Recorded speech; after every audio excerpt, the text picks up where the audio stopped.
When I think Kirby, my mind first goes to taking in enemies, stealing their powers, and changing how Kirby acts and moves.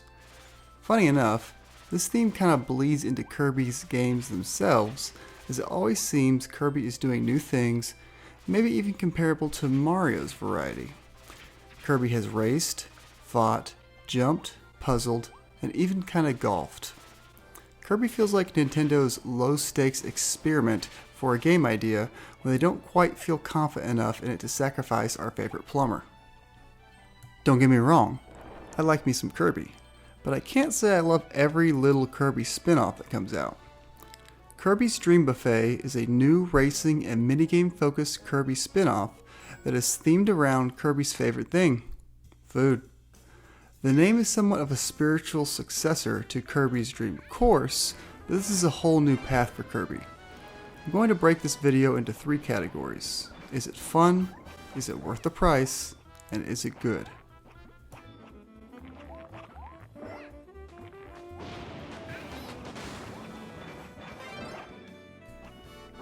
Is it fun? First question. Is it fun? Well, yeah, I get to play as Kirby and roll around with a cheeseburger in my head. Of course it's fun.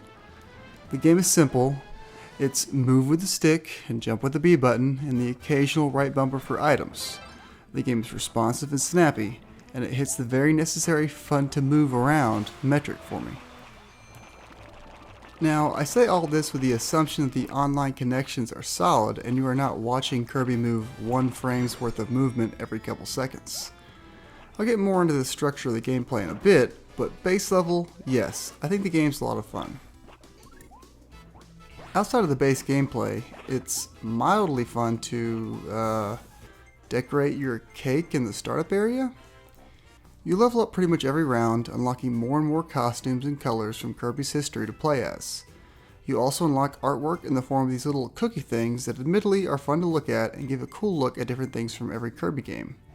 Like, for example, Big Swole DDD. Hell yeah! You unlock more music as you play, and maybe most importantly, you unlock more maps to play on as you level up. This is satisfying, but I feel like maybe it's actually a bad idea to unlock maps as you go, because I feel like it's really easy for this game to feel very samey if you don't have a good variety of maps unlocked. Assuming you get through this and have unlocked a good few maps, and the online connection is nice to you, then yeah, the game's very enjoyable. I personally like to play a round or 2 on the couch while maybe listening to music or watching some TV.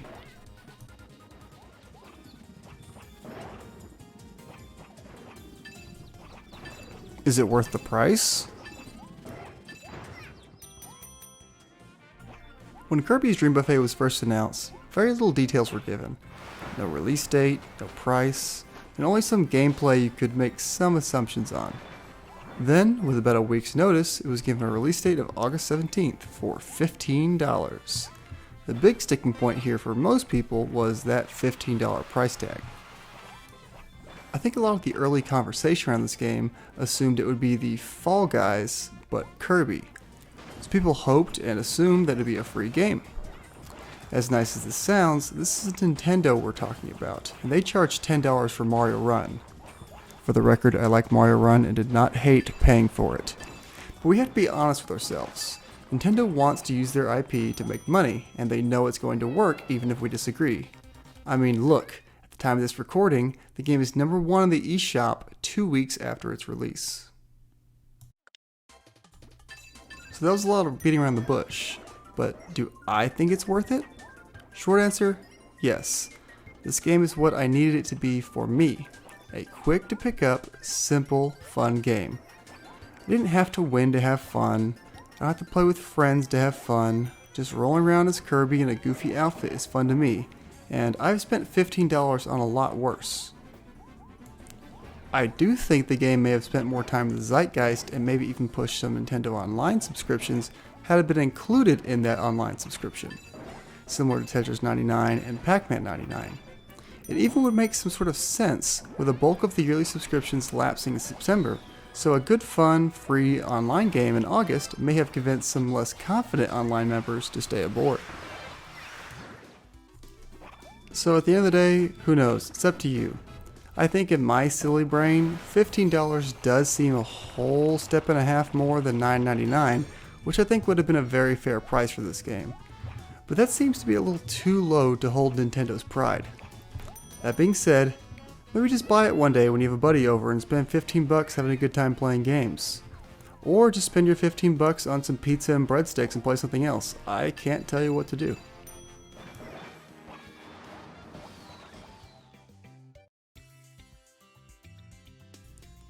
Is it good? So we know I think it's fun. We know I'm torn but accepting the price, but is it good? I'm not going to drag this out. Yes, I think it's good, but I think that's about as far as I'll go with that. I can be very forgiving to a game if I think it's fun, and Kirby's Dream Buffet is genuinely a lot of fun. At least, most of the game is. Each match is broken up into 4 rounds, and those 4 rounds are also in the same format in the same order. It's a race, a minigame, another race, and then a battle royale. My favorite game type by far is the race. These are normally the longest rounds and by far have the most effort put into the design. There are fun shortcuts that allow for some good risk-reward thinking as they're a little harder to pursue. There's strategy on when to use your power-ups to skip some roadblocks or to make tougher sections easier. The races are just simply a lot of fun. Before the game released, I was actually worried that the races would not do it for me and I would enjoy the minigames more, but really, all I want to play is the races. The second round every match is the minigame section, and that normally means just roll around in a small box somewhat randomly for a little bit. Seems like a waste of time. It only lasts 20 seconds, and you get a small fraction of the total strawberries from the round, so it feels pretty meaningless, really. Then there's the last round, the Battle Royale. This section is the hardest for me to land on how I feel. The 4 players roll around in a slightly larger, slightly more unique map than the minigame mode, gathering items and trying to knock each other out. My problem with this mode is it's a little too hectic. If someone gets a really strong item, like the multiple fireballs for example, you really have no way to stay safe if they want to come after you.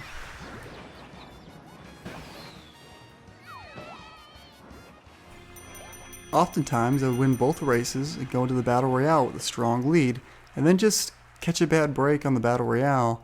It does not always feel like it's in my control and someone skirts out a last second win. I mean, yeah, it feels good when it's you stealing the win, but it feels a little unbalanced and heavy leaning on the last round. I guess at its worst, it makes for exciting endings. Speaking of exciting but not super fair endings, it has a Mario Party style bonus strawberry reward system which, as you know if you've ever played Mario Party, can lead to mixed feelings. It does feel good though to be the biggest Kirby and slam that scale down to the ground when you do claim your victory.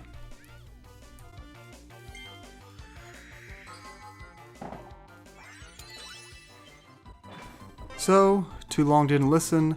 I think the format of the game has its flaws, but it's designed to make you feel like you always have the chance to win, even if you don't win the races, which I guess makes it exciting all the way through. Even if sometimes I feel burned that my race wins don't always translate into overall wins.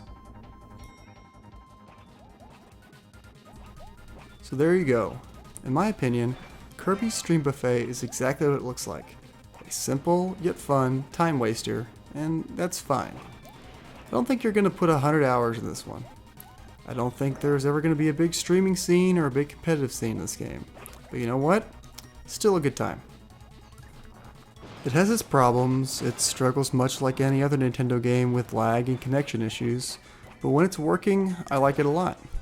The balance of the game and its scoring could be better, but it's not really a game I feel compelled to win in. First through 4th place, I could not really care less. I think it could be cheaper, maybe even could fit into a free-to-play format, but still think that the $15 ask is not absurd. If you want a fun pick-up-and-play game, I think Kirby is well worth its weight. Final score, 7 out of 10. Thank you for watching. Another review down. Reviews are my favorite videos on this channel to make, and I would love it if you left a comment on what you thought about it. Anything you think I could elaborate on? Do I not focus on the right things? Anything and everything is appreciated. Also, let me know what you think of Kirby's Dream Buffet. I have no desire to stop playing it as of this recording. I might try and stream it every now and then if I'm feeling up to it. If you're interested in watching a stream, I try to stream once a week with the goal to bump that up to twice a week. Tuesdays and Sundays are the most common days you can catch me live. And if you like this video, I'd really appreciate it if you could give this video a like, or maybe even share with a friend who may be interested. Thanks again for watching. More to come. Have a great day.